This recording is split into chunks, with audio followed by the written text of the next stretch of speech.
Hey, it's Shaun from Rocky Roads. I want to show you what's under the hood of both of these Broncos today. This one has the 430 horsepower Coyote engine. This one has about 80 horsepower less. It's got 350 horsepower.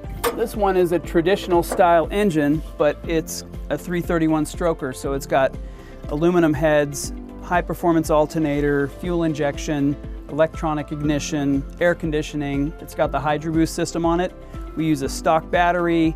Basically, you can see the wires in the engine bay on this one, but they're all tucked away really nice. Got the same efficient aluminum radiator and cooling system as the other Bronco, but we run a traditional fan in this one as opposed to an electric fan on the other one. We're actually spraying polyurea coating on the back of the engine bay because it actually deadens the sound and it actually adds heat protection. So the heat from the engine bay doesn't push back into your cab when you're driving, so your feet don't get all hot. That was one of my main concerns about building Broncos 25, 30 years ago. Keep the heat in the engine bay and keep the heat out of the cab. The bed liner is the way to do that.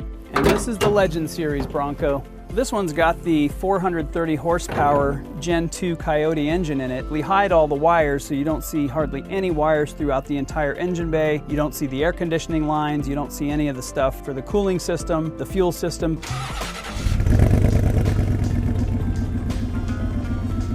Both of these engines are going to get you up out of the hole pretty quick, and they're both very reliable, efficient engines. Some people prefer the Coyote engine, some people prefer the 331 stroker engine.